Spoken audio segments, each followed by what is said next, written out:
സൂറത്തുൽ ഇഖ്ലാസിനെ കുറിച്ച് നമ്മൾ പഠിച്ച കാര്യങ്ങൾ ഓർമ്മയുണ്ടോ? സൂറത്തുൽ ഇഖ്ലാസ് എന്ന് പറയുമ്പോൾ തൗഹീദ് ഉള്ള ഒരു സൂറത്താണ്, തൗഹീദാണ്. അതിന് സൂറത്തുൽ ഇഖ്ലാസിനെ കുറിച്ച് നബി സല്ലല്ലാഹു അലൈഹി വസല്ലം പറഞ്ഞത് സുലുസുൽ ഖുർആൻ എന്നാണ്, അല്ലേ? എന്താ സുലുസുൽ ഖുർആൻ എന്ന് പറഞ്ഞാൽ? ഖുർആനിൻ്റെ 1/3 എന്നാണ്.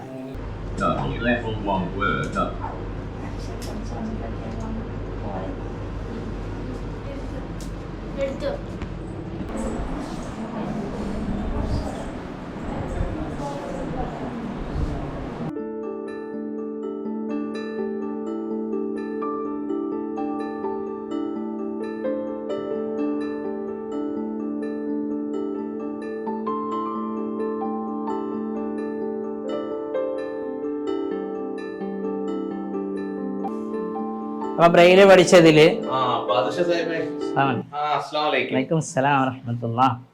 ഇത് എൻ്റെ ഏറ്റവും പ്രിയപ്പെട്ട സുഹൃത്തും ഞാൻ ഏറെ ബഹുമാനിക്കുന്ന ബാദുഷ സാഹിബാണ്. അദ്ദേഹം ഞാൻ വളരെ ബഹുമാനത്തോടെ കാണുന്ന ഒരു വ്യക്തിയാണ്. ഇതൊരു ക്ലാസ് റൂമാണ്. നമ്മൾ വിവിധ തരത്തിലുള്ള ക്ലാസ് റൂമുകൾ, വിവിധ പ്രായത്തിലുള്ള കുട്ടികളുടെ ക്ലാസ് റൂമുകളൊക്കെ നമ്മൾ കാണാറുണ്ട്. വ്യത്യസ്ത രീതിയിലും സ്വഭാവത്തിലും ഒക്കെ ഉള്ള ക്ലാസ് റൂമുകൾ. പക്ഷെ ഇത് നമ്മളെല്ലാം നമ്മുടെ അകക്കണ്ണ് തുറപ്പിക്കുന്ന, നമുക്കൊക്കെ ഒരുപാട് പ്രചോദനം നൽകുന്ന ഒരു ക്ലാസ് റൂമാണ്. ഇവിടുത്തെ പ്രധാന അധ്യാപകനാണ് ഈ ബാദ്ഷാ സാഹിബ്. ഇപ്പൊ നമ്മള് ഇവിടെ 3 വിദ്യാർത്ഥിനികളുണ്ട്, വിവിധ പ്രായത്തിലുള്ള. അതുപോലെ തന്നെ വിവിധ പ്രായത്തിലുള്ള 4 വിദ്യാർത്ഥികളുണ്ട്. ഇനി ചിലർക്ക് ഇന്ന് ലീവ് കൊണ്ടാണ് അത് വരാൻ കഴിഞ്ഞിട്ടില്ല. പക്ഷെ ഈ ക്ലാസ് ഒരു പ്രത്യേകത എന്ന് പറഞ്ഞാൽ ഇവര് നമ്മളെയൊക്കെ വിസ്മയിപ്പിക്കുന്ന വ്യക്തിത്വങ്ങളാണ്. ആദ്യം നമുക്ക് ഈ ക്ലാസ്സിലെ ഓരോ വിദ്യാർത്ഥികളെയും പരിചയപ്പെടാം. താമസം എവിടെയാണ്? മാണിക്യവിളാണ്. ശരി, ഇനി പേര് ഓർമ്മയാണ്? താമസം ആറ്റിങ്ങല് അല്ലേ? അടുത്ത ആൾ കൊല്ലത്താണ് അല്ലേ? കൊല്ലത്ത് എവിടെയാണ്? വയനാട്. ശരി ശരി. ഇനി അടുത്ത ആള് ഇവിടെ ഒരാൾ ഇരിപ്പുണ്ട്. എന്താണ് പേര്? ആബിദിന്റെ വീട് എവിടെ? കല്ലാട്ടുമുക്കിലാണ് അല്ലേ? നമ്മൾ തൊട്ടടുത്താണ്. അടുത്ത പേരോ? വീടോ? ഭീമാപ്പള്ളിയിലാണ് വീട്.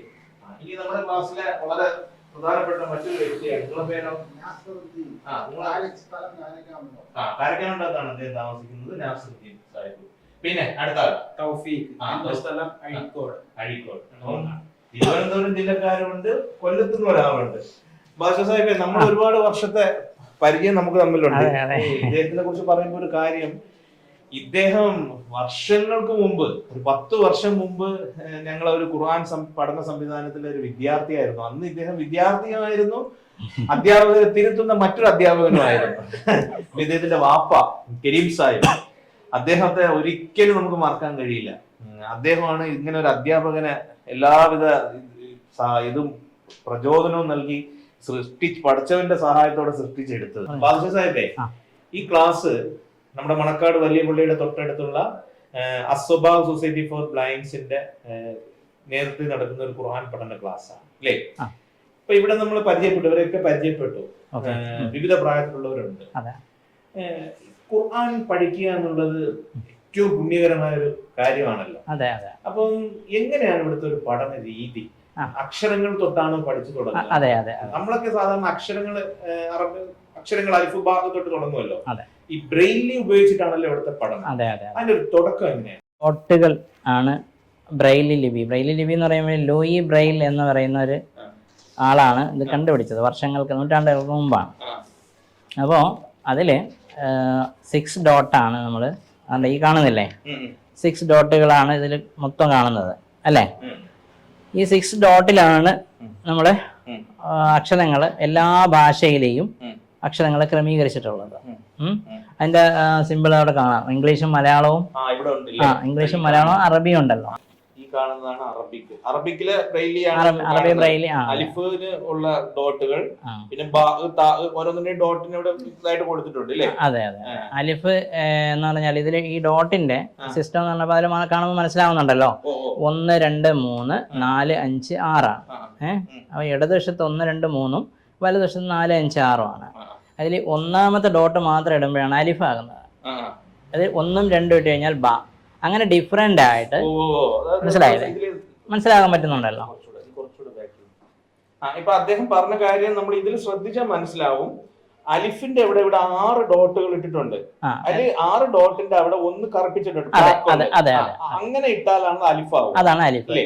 ബാബിന്റെ അവിടെയും 6 എണ്ണം ഉണ്ട്. പക്ഷേ 2 ഇത് കാണാൻ വേണ്ടിയിട്ടാണ് അവിടെ കറുപ്പിച്ച് കൊടുത്തിട്ടുള്ളത്. നമുക്ക് മനസ്സിലാവും. അതെ, ഈ 2 എണ്ണം എന്ന് പറയുമ്പോൾ 2 എണ്ണം എന്ന് പറഞ്ഞാൽ പറ്റൂല, 1ഉം 2ഉം ആണ്. ഡോട്ടിന്റെ എണ്ണത്തിന്റെ ക്രമീകരണമുണ്ട്. 1 2 ആണ് ബ. അതെ, 1 2. ഇനി 2 3 4 5 ആണ്. മനസ്സിലായില്ലേ? അതാണ് ത. അടുത്ത അക്ഷരം ഒന്ന് നോക്കിയേ. 1 2 അല്ല, 1 4 5 6. അങ്ങനെ ഡിഫറെന്റ് ആയിട്ട് നമ്മൾ ഇതിനെ ക്രമീകരിച്ചിട്ടുണ്ട്. ക്രമീകരിച്ച് ആണ് പഠിപ്പിക്കുന്നത്. ആദ്യം ഒരു അക്ഷരം പഠിപ്പിക്കും, പിന്നീട് അതിനെ വാക്കുകളാക്കി. സാധാരണ നമ്മൾ കാഴ്ചയിൽ ഉള്ളവരെ പഠിപ്പിക്കുന്നത് എങ്ങനെ? എഴുതി പഠിപ്പിക്കുമല്ലോ.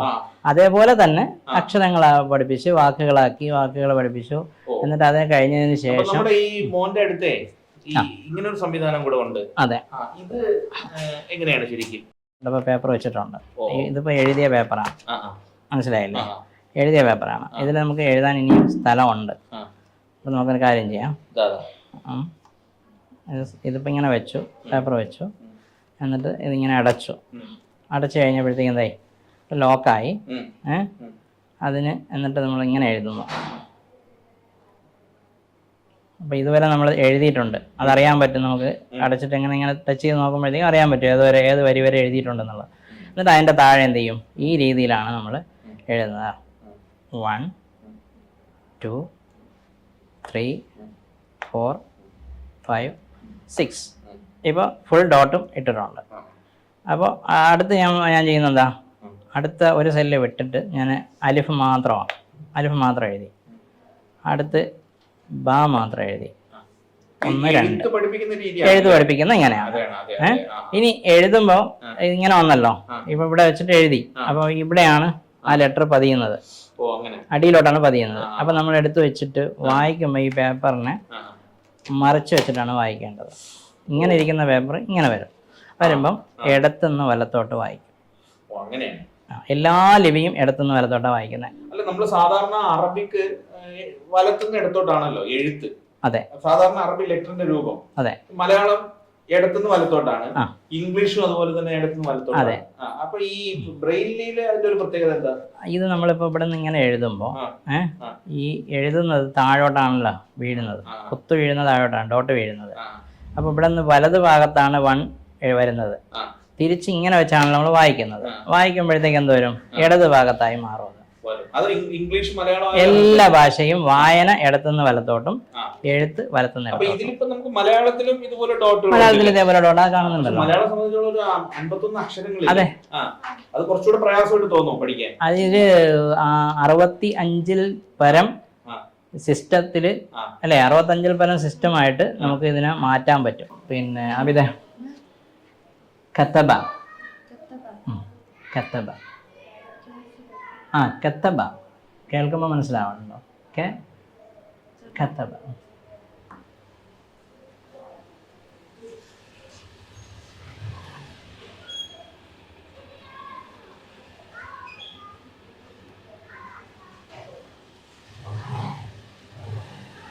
കത്തബ എഴുതിക്കോ.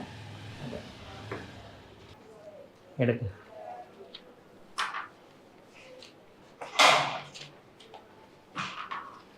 അതിപ്പോ എഴുതിയതാണ്.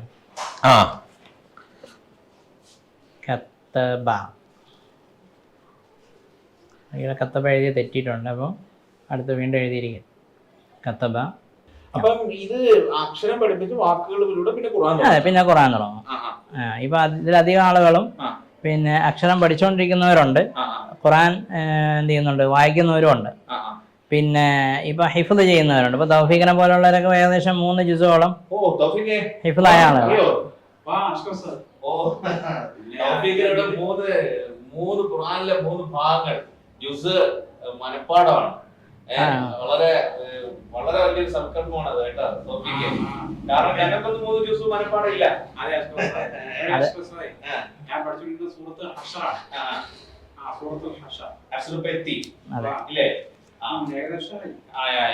അപ്പൊ ഇപ്പൊ മനപ്പാടം ഹിഫും പഠിക്കുന്നുണ്ട്, അല്ല ഹിഫ്ള് പഠിപ്പിക്കുന്നുണ്ട്, ഖുർആനും പഠിപ്പിക്കുന്നുണ്ട്, പിന്നെ ദുറൂസും പഠിപ്പിക്കും, ഖുർആൻ അർത്ഥം അതെ അർത്ഥം പഠിപ്പിക്കുന്നുണ്ട്, പിന്നെ ബ്രെയിൽ ലിപി പഠിപ്പിക്കുന്നുണ്ട്, കമ്പ്യൂട്ടർ സംവിധാനം പഠിപ്പിക്കുന്നുണ്ട്. ഇപ്പൊ എത്ര വർഷമായി നമ്മുടെ ഈ പഠനം ഇവിടെ തുടങ്ങിയിട്ട്?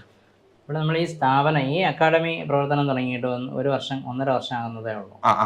അതിനു മുമ്പ് മറ്റു പല സ്ഥലങ്ങളിലും കണ്ടിന്യൂ ആയിട്ടുള്ള കോഴ്സുകളല്ലെങ്കിലും ഇടയ്ക്കിടെ ഇവരെയൊക്കെ വിളിച്ചു കൂട്ടിയിട്ട്, ഇവരെപ്പോലുള്ളവരെ വിളിച്ചു കൂട്ടിയിട്ട് നമ്മൾ ക്ലാസ് നടക്കുന്നുണ്ടായിരുന്നു. അത് മാത്രമല്ല, ഇതിന്റെ തുടക്കം എന്ന് പറയുന്നത് മലപ്പുറത്താണ്. മലപ്പുറത്ത് ഇപ്പൊ നമ്മളിത് സൗത്ത് സോണിന്റെ മദ്രസയാണ്, സ്ഥാപനമാണല്ലോ, അക്കാഡമിയാണല്ലോ. അതേസമയം ഈ അസബാഹ് സൊസൈറ്റി ഫോർ ദി ബ്ലൈൻഡിന്റെ കീഴിൽ മലപ്പുറത്ത് ഒരു ബൃഹത്തായ സ്ഥാപനം നടക്കുന്നുണ്ട്. അശ്വത് സാഹിബ് വന്ന് അതാണല്ലോ മറ്റേ ഗ്ലോബൽ ഇസ്ലാമിക് ഫൗണ്ടേഷൻ വെബ്സൈറ്റ് ഒക്കെ അവൈലബിൾ ആണ്. അപ്പൊ അതിന്റെ ഒരു തുടർ ഇതെന്നുള്ള നിലയിലാണ് ഇവിടെ വന്നിട്ടുള്ളത്. പിന്നെ കാസർഗോഡ് മദ്രസ പ്രവർത്തിക്കുന്നുണ്ട്, അതേപോലെ എറണാകുളത്ത് ക്ലാസ്സുകൾ നടക്കുന്നുണ്ട്. നമ്മളെ ഇവിടെ എത്ര സ്റ്റുഡൻസ് ഉണ്ട്? ഇവിടെ ഇപ്പോഴും നമ്മള് അതായത് 10ഓളം സ്റ്റുഡൻസ് റെഗുലർ ആയിട്ട് പഠിക്കുന്നവരുണ്ട്. പിന്നെ അത് കൂടാതെ ഓൺലൈൻ ബാച്ച് ഉണ്ട്, പിന്നെ വീക്ക്ലി ബാച്ച് ഉണ്ട്. ക്ലാസ്സുകളുടെ ഒരു സമയം എങ്ങനെയാണ്? ഇവിടെ റെഗുലർ ക്ലാസ് നടക്കുന്നത് രാവിലെ 7:30 മുതൽ വൈകുന്നേരം 3:30 വരെയുള്ള ടൈമിലാണ് ക്ലാസിന്റെ ടൈം. അതിനിടയിൽ ഇന്റർവെല്ലോ അതേപോലുള്ള ഫ്രീ ടൈംസ് എല്ലാം കൊടുത്തിട്ട് ചെയ്യുന്നുണ്ട്. ഇവരൊക്കെ റെഗുലർ വിദ്യാർത്ഥികളാണോ? അവരൊക്കെ റെഗുലർ വിദ്യാർത്ഥികൾ. നമ്മൾ കൊല്ലത്തുള്ള ഒരാളോട് ഉണ്ടല്ലോ. കൊല്ലത്തുള്ള ആള് പിന്നെ ഇടയ്ക്ക് വന്നു പോകുന്നുണ്ട്. കൊല്ലത്തുനിന്ന് വരലാണോ? കൊല്ലത്തുനിന്ന് വരലാണ്. കാരണം നിൽക്കാൻ കഴിയുന്ന ഒരു അവസ്ഥയിലല്ല കുട്ടി, അതുകൊണ്ട് വന്നു പോകുന്നുണ്ട്. പിന്നെ ഇവരൊക്കെ ഇവിടെ നിൽക്കുന്നവരാണ്. പല ആവശ്യങ്ങളും കുടുംബമൊക്കെ ഉള്ളവരുമാണ്. അല്ല, ഈ കൊല്ലത്തുനിന്ന് ഇവിടെ വന്ന് പഠിക്കുമ്പോഴേ നമ്മൾ കൊല്ലത്തുനിന്നാണല്ലോ വരുന്നത്. ഇപ്പൊ വന്നു തുടങ്ങിയിട്ട് എത്ര മാസമാവും? ഇപ്പൊ എത്ര സുഹൃത്തുക്കൾ വരെ പഠിച്ചു?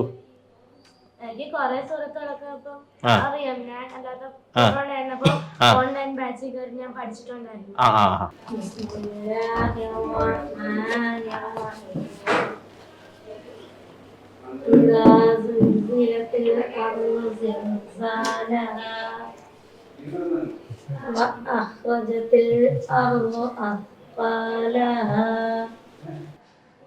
അസ്ഹർ എസ് എന്ന അസ്വഭാവ് സൊസൈറ്റിയുടെ ബ്ലൈൻഡ്സിന്റെ പ്രവർത്തകനായ അദ്ദേഹം ഇതിന്റെ ഈ ഒരു സൊസൈറ്റിക്ക്, ഈ ഒരു കൂട്ടായ്മ ശരിക്കും ഒരുപാട് പേർക്ക് പ്രചോദനമാണ്.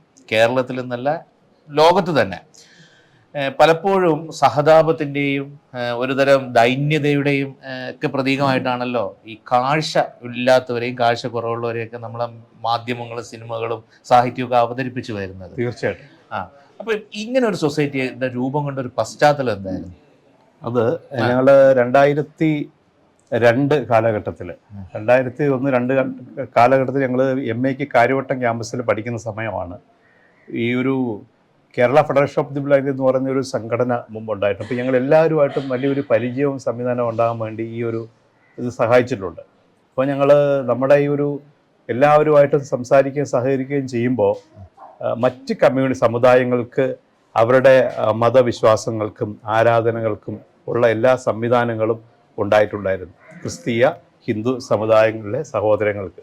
അതേസമയം മുസ്ലിം സമുദായത്തിലെ ആളുകളെ സംബന്ധിച്ചിടത്തോളം, കാഴ്ച പരിമിതരായ മുസ്ലിം സമുദായത്തിലെ ആളുകളെ സംബന്ധിച്ചിടത്തോളം ദീനി വിദ്യാഭ്യാസം അന്യമായിരുന്നു. അവർക്ക് ഖുർആൻ അറിയത്തില്ല, ബ്രെയിൽ ഖുർആൻ അറിയില്ല, ഹദീസ് അറിയില്ല, ഇസ്ലാമിന്റെ അടിസ്ഥാനപരമായ കാര്യങ്ങൾ അറിയില്ല, ഈവൻ നമസ്കരിക്കാൻ പോലും അറിയാത്ത അവസ്ഥയിൽ പല പ്രദേശങ്ങളിലും പല മഹല്ലുകളിലും ഒതുങ്ങിക്കൂടിയ അവസ്ഥകൾ ഉണ്ടായിട്ടുണ്ട്. ഇങ്ങനെയുള്ള ആളുകളെ പലതരത്തിൽ വിശ്വാസപരമായും ആത്മീയപരമായും ഒക്കെ ചൂഷണം ചെയ്യുന്ന ഒരവസ്ഥ സംജാതമായിരുന്നു ആ കാലഘട്ടത്തിൽ. അങ്ങനെ ഇതിനെക്കുറിച്ച് ഞങ്ങളൊക്കെ ഇങ്ങനെ സംസാരിക്കുകയും എന്തുകൊണ്ട് നമുക്ക് ഇങ്ങനെ ഈ ഇത്തരത്തിലുള്ള ആളുകൾക്ക് ഭൗതിക വിദ്യാഭ്യാസമുണ്ട്. അന്ന് എല്ലാവരും MAക്കും ഡിഗ്രിക്ക് പഠിക്കുന്നു, PhD ചെയ്യുന്നു, MPhil ചെയ്യുന്നു, ജോലി ചെയ്യുന്നു, ഒക്കെ ചെയ്യുന്നു. പക്ഷേ ആത്മീയമായ അടിസ്ഥാനമോ ആത്മീയമായ അടിത്തറയോ ദീനീ ബോധമോ വിദ്യാഭ്യാസമോ അവർക്കില്ല. സാമ്പത്തികമായി ഉയർന്ന നിലയിലുണ്ട്, സാമൂഹികമായ ഉന്നത നിലയിലുണ്ട്. പക്ഷെ ഇങ്ങനെ ഇല്ലാത്തപ്പോൾ ഞങ്ങളിങ്ങനെ ആലോചിക്കുകയും ഇതിന് ഒരു പരിഹാരം കാണണം എന്ന നിലയിൽ കുറച്ച് അധ്യാപക സുഹൃത്തുക്കൾ, കാഴ്ചപരിമിതരായ അതൊരു കരീം മാഷ്, കോഴിക്കോടുള്ള മുസ്തഫ മാഷ്, പിന്നെ അതുപോലെ തന്നെ നമ്മുടെ നെടുമങ്ങാടുള്ള സുധീർ, അതുപോലെ തന്നെ സൈദലി മാഷ്, കുറേ എല്ലാവരും നമ്മൾ എങ്ങനെ ആലോചിക്കുകയും കോഴിക്കോട് ഞങ്ങൾ കരീം മാഷിൻ്റെ വസതിയിൽ ഒന്ന് കൂടുകയും ചെയ്തു. അങ്ങനെ അവിടെ വെച്ചാണ് അസബ സൊസൈറ്റി ഫോർ ദി ബ്ലൈൻഡ് എന്ന് പറഞ്ഞൊരു സംവിധാനം 2002 മെയ് 2 രൂപം നൽകിയത്. അങ്ങനെ തുടക്കം അതായിരുന്നു. എന്നിട്ട് ഞങ്ങൾ പിന്നെ ചെയ്ത കാര്യം എന്ന് പറഞ്ഞാൽ, ഇത് നമ്മൾ എല്ലാവരും അറിയണമല്ലോ, ഞങ്ങൾ ആദ്യം ചെയ്ത കാര്യം എന്ന് പറഞ്ഞാൽ പല മഹല്ലുകളിലും പല ആളുകളെ ഇതിനെ സമീപിക്കുകയും മഹല്ലടിസ്ഥാനത്തിൽ നമുക്കറിയാവുന്ന സ്വാധീനങ്ങൾ ഉപയോഗിച്ചുകൊണ്ട് ആളുകളെ വിളിച്ചു കൂട്ടുകയും ബേസിക് ആയിട്ടുള്ള കാര്യങ്ങൾ ഫാത്തിഹ ഓതാനും അതുപോലെ കാര്യങ്ങൾ പറഞ്ഞു കൊടുക്കുകയും ചെയ്തു പല സ്ഥലത്തും. അങ്ങനെ ഇതിൻ്റെ പ്രവർത്തനം ഇങ്ങനെ വ്യാപിക്കുന്ന സാഹചര്യത്തിൽ ഒരു ദിവസം നമ്മുടെ ഉള്ള സംവിധാനങ്ങൾ വെച്ചിട്ട് ഞങ്ങൾ ഒരു ബ്രെയിൽ, പിന്നെ ചെസ്സ്, അതുപോലെ സംവിധാനങ്ങളെല്ലാം വെച്ചിട്ട് കാഴ്ചയില്ലാത്തവരുടെ, ഒന്ന് ക്രിക്കറ്റ് കളിക്കുന്ന ആൾക്കാരുണ്ട്, കാഴ്ചപരിമിതരായ ആളുകൾ, പലതരത്തിലുള്ള മികവ് നേടിയവരുണ്ട്. അപ്പോൾ ഇതെല്ലാം വെച്ചിട്ട് ഞങ്ങൾ കോഴിക്കോട് ഒരു എക്സിബിഷൻ സംഘടിപ്പിച്ചു. അപ്പോൾ ഈ എക്സിബിഷൻ കണ്ടുകൊണ്ട് ഒരു മനുഷ്യൻ വരികയും അങ്ങനെ നമ്മൾ കാര്യങ്ങളൊക്കെ അവർ ഉന്നയിച്ചപ്പോൾ വളരെ മനസ്സോട് കൂടിയിട്ട് കോഴിക്കോട് ഫറൂഖ് കോളേജിന്റെ തൊട്ടടുത്ത് ഒരു 12 സെന്റ് സ്ഥലവും ഒരു കെട്ടിടവും നമുക്ക് വേണ്ടി ഒക്കെ ചെയ്തു. അതാണ് തുടക്കം. അത് വർഷം എനിക്ക് ഓർക്കുന്നില്ല. അത് 2000 നമ്മളിത് രജിസ്റ്റർ ചെയ്ത് സൊസൈറ്റി ആക്ട് പ്രകാരം രജിസ്റ്റർ ചെയ്ത് പ്രവർത്തനം ആരംഭിച്ച 2005-ലാണ്. അപ്പൊ ഞങ്ങളിങ്ങനെ ആലോചനകൾ, ചർച്ചകൾ, ആളുകൾ കണ്ടെത്തണ്ടേ. അതാണ് ഈ 2002 കൊണ്ട് 3 വർഷം കേരളത്തിൽ അങ്ങോളം ഇങ്ങോളം ചെയ്ത് നമ്മളതാണ്. അങ്ങനെ പടച്ചവന്റെ വലിയ അനുഗ്രഹത്താൽ കോഴിക്കോട് നിന്ന് ഞങ്ങളിങ്ങനെ ഇതെല്ലാം ചെയ്തു. പിന്നെ കണ്ണൂർ ഇതുപോലെ നമുക്ക് സംവിധാനം ഉണ്ടായി. മലപ്പുറം വന്നപ്പോൾ ആ സ്ഥിതി വളരെ മാറി. അവിടുത്തെ പബ്ലിക് ഇത് ഏറ്റെടുക്കുകയും വലിയ രീതിയിലുള്ള മെച്ചം ഉണ്ടാവുകയും global Islamic foundation four the blind എന്ന് പറഞ്ഞ സംവിധാനം ഉണ്ടാക്കി ചെയ്തു. ET മുഹമ്മദ് ബഷീർ അടക്കം സാമൂഹിക മേഖലകളിലുള്ള മതമേഖലകളിലുള്ള ആൾക്കാരിൽ ഇതിനെ ഏറ്റെടുക്കുകയും അൽഹംദുലില്ലാഹ് പടച്ചവന്റെ വലിയ അനുഗ്രഹത്താൽ അത് ഉയർന്നു വരികയും ചെയ്തു. അങ്ങനെ ഇപ്പം നിലവിൽ കാസർഗോഡ്, അതുപോലെ തന്നെ കോഴിക്കോട് ഫറൂഖ് കോളേജിനോട് സമീപമുള്ള സ്ഥലത്ത്, അതുപോലെ തന്നെ ഈ പറഞ്ഞ ജിഫ്ബി പുളിക്കൽ, മലപ്പുറം പുളിക്കൽ ജിഫ്ബി, അതുപോലെ തന്നെ എറണാകുളത്ത്, അതുപോലെ ഇവിടെ തിരുവനന്തപുരത്ത് ഈ സംവിധാനം ഇങ്ങനെ ആകുകയും ചെയ്തു. ഇപ്പൊ ഇതിനകം നമുക്കറിയാം കാഴ്ച പരിമിതരായ ആളുകളുടെ വിവാഹം പോലും നടത്താതിരുന്ന സമയത്ത് അൽഹംദുലില്ലാഹ് 35ഓളം വിവാഹങ്ങൾ ഇപ്പം നടന്നു കഴിഞ്ഞു. അതുപോലെ തന്നെ മറ്റു തരത്തിലുള്ള ചാരിറ്റി പ്രവർത്തനങ്ങൾ. നമ്മളെ പൊതുസമൂഹം ചാരിറ്റി എന്നുള്ള കൺസെപ്റ്റ് മാത്രമാണ് കാണുന്നത്. അതല്ല, വിദ്യാഭ്യാസം വേണ്ടവർക്ക് വിദ്യാഭ്യാസം കൊടുക്കണം, അതുപോലെ തന്നെ പിന്നെ തൊഴിൽ പഠിച്ചവർക്ക് അതിന്റെ റീഹാബിലിറ്റേഷൻ കൊടുക്കണം. മറ്റൊരാൾ കസേര വരിയാൻ നടന്ന ഒരു ഹംസ ഇരിങ്ങൽ എന്ന് പറയുന്ന ആളുണ്ടായിരുന്നു. ഹംസ, അദ്ദേഹം പിന്നെ ഖുർആൻ പഠിപ്പിക്കുകയും ഖുർആൻ പഠിപ്പിക്കുന്ന ആളായിട്ട് മാറി. അതുപോലെ പ്രത്യേകിച്ച് പല വീടുകളിലും കാഴ്ചപരിമിതരായ സ്ത്രീകൾ, പെൺകുട്ടികളുണ്ട്. അവർ വീട്ടിൽ തന്നെ ആയിരുന്നു ഒന്നിക്കൂടി. അവരെ പുറത്തു കൊണ്ടുവന്നു, അവരെ വിദ്യാഭ്യാസം കൊടുത്തു. അതുപോലെ തന്നെ ഇടയ്ക്ക് ഒരുപാട് ആളുകളുടെ കാഴ്ചകൾ ഇടയ്ക്ക് നഷ്ടപ്പെടുന്നുണ്ട്. ഇടയ്ക്ക് കാഴ്ച നഷ്ടപ്പെടുന്ന അവസ്ഥ വളരെ വല്ലാത്തൊരു പ്രയാസം, പരിതാപകരമാണ്. കാരണം ജന്മന കാഴ്ചയില്ലാത്തവരെ പോലെ അല്ല, അവരെ സംബന്ധിച്ചിടത്തോളം വലിയ പ്രയാസമാണ്, ബുദ്ധിമുട്ടാണ്. അവരെ നമ്മൾ റീഹാബിലിറ്റ് ചെയ്തു. പ്രത്യേകിച്ച് ഇപ്പം പിന്നെ ഹോം മേക്കിംഗ്, പാചകം, അതുപോലുള്ള കാര്യങ്ങൾ, മറ്റ് മോട്ടിവേഷൻ കാര്യങ്ങൾ, ഇതെല്ലാം ചെയ്യുകയും അൽഹംദുലില്ലാഹ് നല്ല പ്രവർത്തനം ഇപ്പോൾ ഈ സംഘടന നടത്തിക്കൊണ്ടിരിക്കുന്നു. മറ്റൊരു പ്രത്യേകത എന്ന് പറഞ്ഞാൽ സമൂഹത്തിൻ്റെ എല്ലാ മേഖലകളിലുള്ള, അപ്പം ഇതിന് സംഘടന വ്യത്യാസമില്ല. ഞങ്ങളുടെ ഒരു വലിയ പ്രത്യേകത അതാണ്. താങ്കൾ കേരളത്തിലെ പ്രശസ്തമായ ഒരു കോളേജിലെ അസിസ്റ്റന്റ് പ്രൊഫസറാണ്. ഇപ്പൊ പൊളിറ്റിക്കൽ സയൻസിൽ ആണ് പ്രൊഫസർ. ഇപ്പം PhD ചെയ്തുകൊണ്ടിരിക്കുന്നു എന്ന് പറഞ്ഞു. ഏത് സബ്ജക്റ്റിലാണ്? എൻ്റെ സബ്ജക്റ്റ് പൊളിറ്റിക്കൽ സയൻസിൽ തന്നെ. എൻ്റെ ടോപ്പിക് എന്ന് പറയുന്നത് നമ്മൾ പറയുകയാണെങ്കിൽ political participation and democratic representation of differently able people in Kerala, A case study of local self governments in Kollam district. ഉദ്ദേശിക്കുന്ന ഇതാണ്, ഭിന്നശേഷിക്കാരായ ആളുകളുടെ രാഷ്ട്രീയ പങ്കാളിത്തവും ജനാധിപത്യ പ്രാതിനിധ്യവും എന്നാണ് എൻ്റെ വിഷയം എന്ന് പറയുന്നത്. Asaba society for the blind കേരളത്തിലുടനീളമുള്ള കാഴ്ചപരിമിതരായ മുസ്ലിം സഹോദരങ്ങളുടെ വിദ്യാഭ്യാസപരവും മതപരവുമായ ഉന്നമനം ലക്ഷ്യം വെച്ച് പ്രവർത്തിക്കുന്ന ഒരു പ്രസ്ഥാനമാണ്. അത് പിന്നെ കാഴ്ചപരിമിതരായ സഹോദരങ്ങൾ തന്നെ നേതൃത്വം നൽകുന്ന, എല്ലാ അർത്ഥത്തിലും നേതൃത്വം നൽകുന്ന ഒരു പ്രസ്ഥാനമാണ്. അതിൻ്റെ കീഴിൽ തിരുവനന്തപുരത്ത് പ്രവർത്തിക്കുന്ന സ്ഥാപനമാണ് അസബ അക്കാഡമി ഫോർ വിഷ്വൽ ഇംപയർഡ്. കഴിഞ്ഞ 1.5 കൊല്ലമായിട്ട് വ്യത്യസ്തമായ നിരവധി പദ്ധതികൾ അത് നടപ്പിലാക്കിയിട്ടുണ്ട്. അതിൽ വളരെ പ്രധാനപ്പെട്ട ഒരു സംഗതിയാണ് കഴിഞ്ഞ റമദാൻ മാസത്തിൽ എല്ലാ ദിവസങ്ങളിലും കാഴ്ചപരിമിതരോടൊപ്പം നോമ്പ് തുറക്കാം എന്ന ഒരു ടൈറ്റിൽ അസബ അക്കാദമിയെയും അതുപോലെ തന്നെ കാഴ്ചവൈകല്യ സഹോദരങ്ങളുടെ ഉന്നതിയും ലക്ഷ്യം വയ്ക്കുകയും അവരോട് സഹകരിക്കുകയും ചെയ്യുന്ന ആൾക്കാരെ ഉൾപ്പെടുത്തിക്കൊണ്ട് 30 ദിവസവും ഇഫ്താർ സംഗമങ്ങൾ സംഘടിപ്പിക്കുകയുണ്ട്. വളരെ ആത്മീയവും അതുപോലെ തന്നെ ജീവകാരുണ്യപരവുമായ ഒരുപാട് വികാരങ്ങൾ ഉണർത്തിയ സംഗമങ്ങളായിരുന്നു അവ ഓരോന്നും. അതുപോലെ തന്നെ കഴിഞ്ഞ ഏതാനും ആഴ്ചകൾക്ക് മുമ്പ് കേരളത്തിലുടനീളമുള്ള കാഴ്ചപരിമിതരായ അധ്യാപകരുടെ, ഖുർആൻ പഠിപ്പിക്കുന്ന അധ്യാപകരുടെ ഒരു പഠന പരിശീലന ശില്പശാല സംഘടിപ്പിച്ചിരുന്നു. അതിൽ കാസർഗോഡ് മുതൽ തിരുവനന്തപുരം വരെയുള്ള കാഴ്ചപരിമിതരായ അധ്യാപകർ പങ്കെടുത്തിരുന്നു. അതുപോലെ തന്നെ കാഴ്ചപരിമിതരായ വിദ്യാർത്ഥികൾക്ക്, ഖുർആൻ പഠിതാക്കൾക്ക് വേണ്ടിയുള്ള ഖുർആൻ വിജ്ഞാന മത്സരം സംസ്ഥാന തലത്തിൽ നടത്തിയിരുന്നു. ഇത്തരത്തിലുള്ള നിരവധി വ്യത്യസ്തമായ പദ്ധതികളാണ് അസബ അക്കാദമിയുടെ നേതൃത്വത്തിൽ നടന്നുകൊണ്ടിരിക്കുന്നത്. താങ്കൾ കുറെ കാലം, ദീർഘകാലമായിട്ട് ഒരു 10-18 വർഷമായി അധ്യാപന രംഗത്തുള്ള വ്യക്തിയാണ്. ഇവിടെ നമ്മുടെ നെടുമങ്ങാടിനടുത്തുള്ള ഉമ്മിയിലാണ് താങ്കൾ താമസിക്കുന്നത്. വർക്ക് ചെയ്യുന്ന school GHS Karipur. Malayalam social science വിഷയം ഇല്ലേ? ഇപ്പോൾ നടന്നുകൊണ്ടിരിക്കുന്നത് പ്രധാനമായിട്ട് കാഴ്ചയില്ലാത്തവർക്ക് വേണ്ടിയിട്ടുള്ള പുസ്തകങ്ങൾ, ബുക്കുകൾ ബ്രെയിൽ ലിപിയിലുള്ളത് പ്രിന്റ് ചെയ്തുകൊണ്ടിരിക്കുന്നുണ്ട്. അത് കോഴിക്കോടാണ്. അത് വളരെ ഭംഗിയായിട്ട് പ്രിന്റിങ് നടക്കുകയും ആ പുസ്തകം, ബ്രെയിൽ ലിപിയിലുള്ള പുസ്തകങ്ങൾ കേരളത്തിൻ്റെ അങ്ങോളമുള്ള ആളുകളിലേക്ക്, കാഴ്ചപരിമിതരിലേക്ക് നമ്മൾ എത്തിച്ചു കൊടുക്കുന്നുണ്ട്. അതൊരു നല്ലൊരു പ്രവർത്തനമായിട്ട് മുന്നോട്ട് പോയിക്കൊണ്ടിരിക്കുകയാണ്. അത് ഈ സംഘടനയുടെ ഒരു മികവിന്റെ ഭാഗമാണ്. അതെ, അതൊരു വായനാശീലം വളർത്തുന്ന ഒരു പ്രക്രിയ കൂടിയാണ്. പിന്നെ നമുക്ക് ഓഡിയോ ലൈബ്രറി ഉണ്ട്. പ്രധാനമായിട്ട് കമ്പ്യൂട്ടർ എഡ്യൂക്കേഷനാണ് പ്രധാനമായിട്ട് നടക്കുന്നത്. ഇപ്പൊ കമ്പ്യൂട്ടർ എന്ന് പറയുമ്പോൾ സാധാരണ നമ്മൾ വിൻഡോസും ഉബുണ്ടു ഉപയോഗിക്കാറുണ്ട്.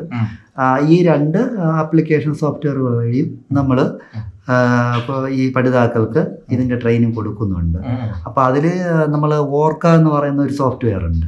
അത് പിന്നെ ഉബുണ്ടു പിന്നെ ഓപ്പറേറ്റിംഗ് സോഫ്റ്റ്വെയറിൽ ലഭ്യമാണ്. പിന്നെ കൂടാതെ വിൻഡോസിൽ NVD എന്ന് പറയുന്ന ഒരു സോഫ്റ്റ്വെയർ ഉണ്ട്, ജോസ് എന്ന് പറയുന്ന സോഫ്റ്റ്വെയർ. ഈ 2 സോഫ്റ്റ്വെയറുകളും വിൻഡോസിൻ്റെ ഭാഗമായിട്ട് കാഴ്ചയില്ലാത്തവർ ഉപയോഗിക്കുന്നുണ്ട്. അപ്പോൾ ഈ 3 സോഫ്റ്റ്വെയറുകളും സ്ക്രീൻ റീഡറുകളാണ്. അതായത് നമ്മൾ കമ്പ്യൂട്ടറിൻ്റെ പിന്നെ ഡെസ്ക്ടോപ്പിൽ എന്ത് വരുന്നോ, അതിൻ്റെ മോണിറ്ററിൽ എന്ത് വരുന്നോ അത് നമുക്ക് പിന്നെ കീബോർഡ് ഉപയോഗിച്ചുകൊണ്ട് എന്ത് ചെയ്യാൻ പറ്റും, അത് വായിപ്പിക്കാൻ പറ്റും. അപ്പോൾ ഒരാളിനോടത്ത് ചോദിച്ചുകൊണ്ട് ഞാനിപ്പോൾ ഏത് ഫോൾഡറിലാണ് നിൽക്കുന്നത്, അല്ലെങ്കിൽ ഞാനിപ്പോൾ ടൈപ്പ് ചെയ്ത അക്ഷരം ഏതാണ്, അങ്ങനെയൊന്നും ചോദിക്കേണ്ട കാര്യമില്ല. ഓൾറെഡി നമ്മൾ കീബോർഡ് വഴി എന്ത് ഇൻപുട്ട് കൊടുത്താലും അതവിടെ പറഞ്ഞുകൊണ്ടിരിക്കും. നമ്മൾ പിന്നെ ആരോസ് ഉപയോഗിച്ചിട്ട് എങ്ങോട്ട് കൊണ്ടുപോയാലും നമ്മൾ ഏത് ഫോൾഡറിൽ നിന്ന് കഴിഞ്ഞാലും അത് പറഞ്ഞുകൊണ്ടിരിക്കും. അപ്പോൾ ഇങ്ങനെ ഈ സോഫ്റ്റ്വെയറിൻ്റെ സഹായത്തോടു കൂടി കാഴ്ചപരിമിതമായിട്ടുള്ള മുതിർന്നവരും കുട്ടികളും ഉൾപ്പെടെ കമ്പ്യൂട്ടർ എഡ്യൂക്കേഷനിലോട്ട് മുന്നേറുന്നുണ്ട്. ഇപ്പം നമ്മളെ സംബന്ധിച്ചിടത്തോളം നമ്മുടെ തിരുവനന്തപുരത്തുള്ള നമ്മുടെ സെൻറ്ററിൽ പിന്നെ അക്കാദമിയിൽ കമ്പ്യൂട്ടർ പഠിപ്പിക്കുന്നുണ്ട്. അതിൻ്റെ ഭാഗമായിട്ട് നമ്മളെ നൂറുൽ ഇസ്ലാം മെഡിക്കൽ സയൻസ് എന്ന് പറയുന്ന നിംസ് നെയ്യാറ്റിൻകര, അവരുടെ ഡാറ്റ എൻട്രി സെക്ഷനിലേക്ക് നമ്മളെ സ്ഥാപനത്തിൽ നിന്ന് പഠിച്ചറിഞ്ഞ ഒരു പഠിതാവിന് ജോബ് നൽകിയിട്ടുണ്ട്. ഇത് കറക്റ്റ് ഒരു പോയിന്റ് ആണ്. ഇതിനനുസരിച്ചാണ് നമ്മുടെ ഫിംഗർ സെറ്റ് ചെയ്യേണ്ടത്. ASDF സ്പേസ് എന്ന് പറയുന്നത് സെമിക്കോളൻ LKJ. ഒന്ന് ടൈപ്പ് ചെയ്തേ നോക്കട്ടെ. ASDF space. കാഴ്ചയില്ലാത്തവർ കമ്പ്യൂട്ടർ ഉപയോഗിക്കുന്നത് അവർ ശബ്ദം വെച്ചാണ് പിടിക്കുന്നത്. കീബോർഡ് യൂസ് ചെയ്യുന്നത് അവരുടെ ഫിംഗേഴ്സിനെ കറക്റ്റ് പൊസിഷനിൽ കൊണ്ട് വയ്ക്കുന്നു. കറക്റ്റ് പൊസിഷൻ എന്ന് പറയുന്നത് നമ്മുടെ ചൂണ്ടുവിരലും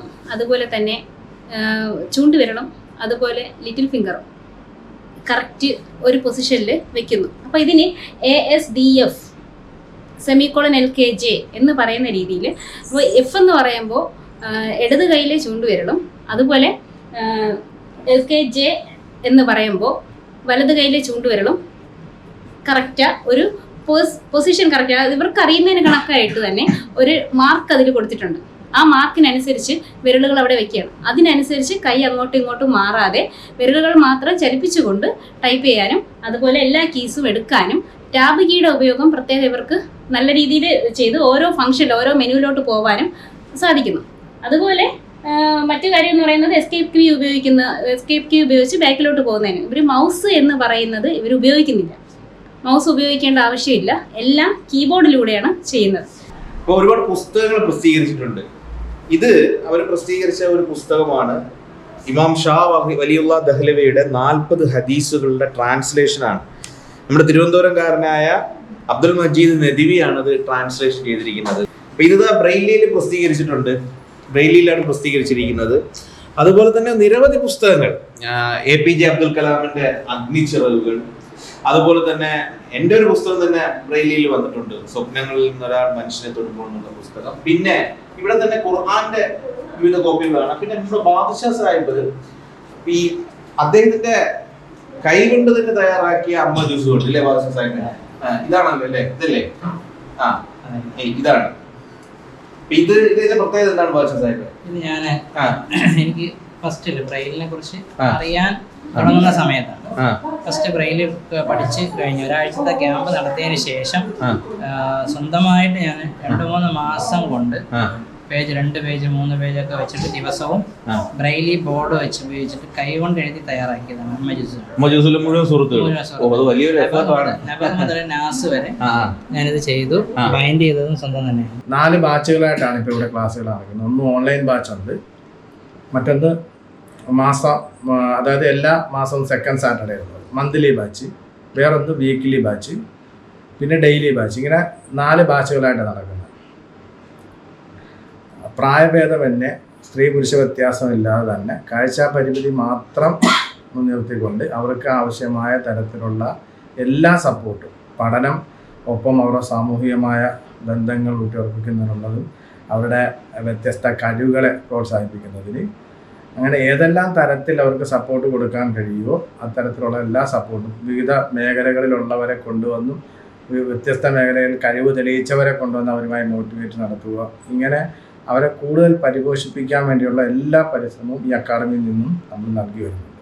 പേര് Syed Ali, Asaba society for the ബ്ലൈൻഡിൻ്റെ സംസ്ഥാന വൈസ് പ്രസിഡൻറ്റുമാരിൽ ഒരാളാണ്. തെക്കൻ മേഖലയുടെ സെക്രട്ടറിയാണ്.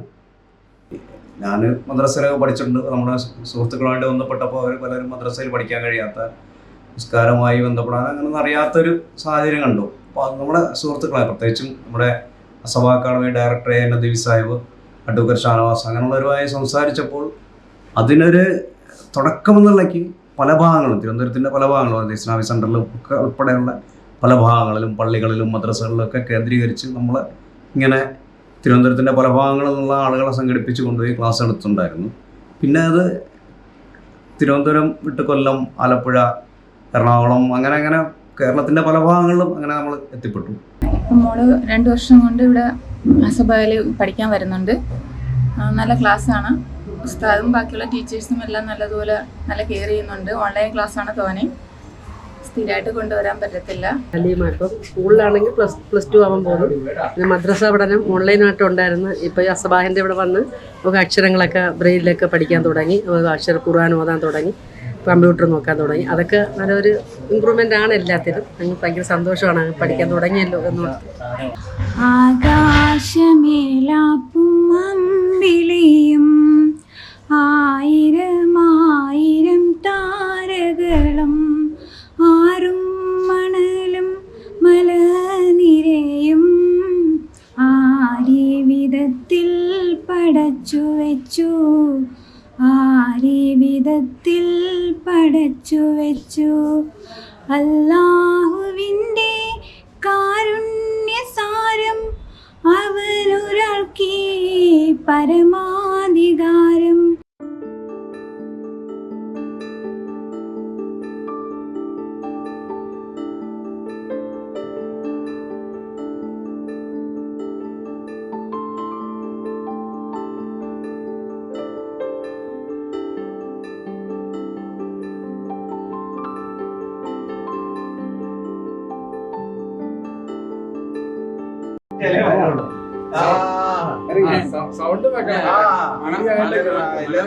മണം വരോ? അത് അങ്ങനെ കുറച്ചുകൂടെ കഴിയുമ്പോ വരും. സ്പ്രേ ഒന്നും അടിച്ചിട്ടില്ല. അങ്ങനെ തിരുവനന്തപുരത്തെ Asaba academy for visual impaired, Asaba society for ബ്ലൈൻഡിലെ ചടുലമായ ഒരു അന്തരീക്ഷത്തിൽ ചുറുചുറുക്കുള്ള അധ്യാപകരും അതിനേക്കാൾ ചുറുചുറുക്കുള്ള വിദ്യാർത്ഥികളും.